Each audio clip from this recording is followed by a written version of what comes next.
Hey all, it's Ryder, and I hope you're reaching out to someone that you haven't talked to in a while.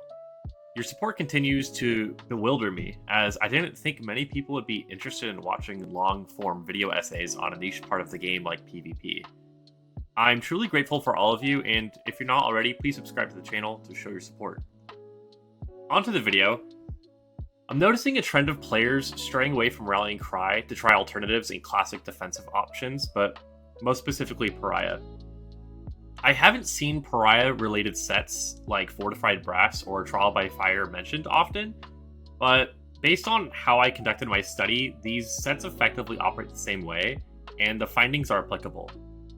There's some debate between Rallying Cry and Pariah as to which is the stronger option, as one offers higher mitigations and the other gives critical resistance. The video will be a much deeper analysis than normal, as the scope of our study is much more precise. The boundaries of the study will include the value of one-to-one comparisons of numbers in a vacuum, a comparison of equipped gear slots and the associated armor attributes, the idea of offensive windows, and its place within the meta composition. Starting with Pariah, we gain a line of health, 3,000 armor from the 3 and 4 piece bonus, and the dynamic armor bonus from the 5 piece line, scaling up to 10,000 more armor. As I mentioned in my previous videos, the easiest way to determine numeric value from anything in ESO is to convert this into a percentage increase or decrease in a desired stat. Before I go further, it's important to note that there are diminishing returns within the game's calculations, and especially so with mitigation. For the purposes of this analysis, we're assuming a PvP environment. Back to the analysis, we'll convert the armor lines into a damage mitigation increase percentage. In ESO, 660 armor gives 1% mitigation, so the 3 and 4 piece lines grant a total of 4.5% damage mitigation on their own, and will always be effective regardless of active bar, a concept that is important for later. The 5 piece bonus is dynamic, as the set provides higher armor value at lower hit points. At max HP, the set will give us 3.4% additional reduction, and this will scale up to 15% damage reduction when at low health. The effect stacks with the Vampire's Undeath passive, but this is not the full picture. By using the build editor, a reputable simulator, we've selected a character with every armor passive and placed them in a PvP environment. The table on your screen displays the baseline mitigations with Battle Spirit active. So as you can see, it's 55% damage mitigation across the board, and that's to be expected. We'll now equip Pariah on the 5 core body pieces, all purple quality, with a non-impactful trait like Divines.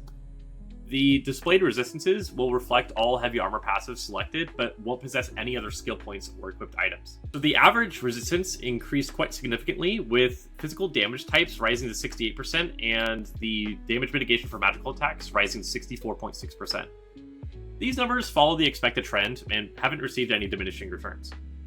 Before continuing, let's just add major protection to start the list of active buffs. We would then expect that the mitigations for physical would jump from 68 to 78%. After applying major protection, we're not seeing a huge boost in damage reduction, thus displaying the idea of diminishing returns. The calculations apply major protection and other similar buffs after others, and instead of reducing the overall damage by 10%, apply to the remaining damage. And we can use a fun visual to demonstrate this idea. At the top, we'll use InCap as our example, and we'll apply it through a mitigation filter passing through Battle Spirit, Pariah's armor, and the major protection buff. So first it calculates against Battle Spirit, reducing the damage to 10,000. Then it applies to the Pariah's armor bonus, which drops it to 7,800, and the major protection bonus, which drops it to 7,020. So while if you did add up these mitigations together, this would give us a 67.8% reduction, this isn't actually what happens, and this is because math in ESO is multiplicative and not additive. And on your screen right about now, I'll display what the math looks like according to the build editor and how ESO's calculations are performed. The expected outcome divorces further from reality when more and realistic buffs are applied, like major and minor resolve and minor protection, and especially so when blocking. Here's what your mitigations are expected to be, wearing 5 piece Pariah at max HP, with heavy armor passive selected, and major and minor resolve and major and minor protection. The true value of Pariah isn't its scaling, but before our health drops even a single percentage, our resistances are reaching their hypothetical cap. To be fair, this is assuming that you won't be debuffed like Breach and Vulnerability, but the variance of both of these debuffs active, we reach the same conclusion as the previous table, and our Pariah would take us to the effective maximum damage mitigation cap again anyway. In patches where players more heavily focused on penetration rather than critical damage, Pariah acted as the necessary defense, but given how easy critical damage is to acquire, raw resistance is no longer as impactful.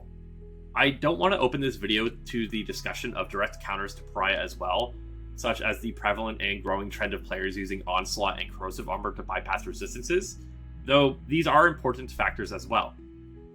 Given how penetration actually operates in PvP, however, stacking higher resistances yields positive results, and some players opt to stack well above 40,000 simply to account for the high base penetration of some builds, as the math displayed doesn't account for building stack into penetration.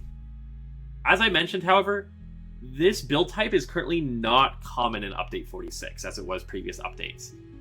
But this might change as players evolve, so stay on the lookout to see if people are approaching this meta with higher amounts of penetration, and if that happens, Pariah actually will become more effective. Let's revisit the basic of the set, as it offers anywhere from 3.4% to 15% damage reduction when active, but those last two words are imperative: when active. As the typical setup includes a front bar set and a back bar set, we're going to operate under those assumptions, but we will cover a loadout that better optimizes Pariah later.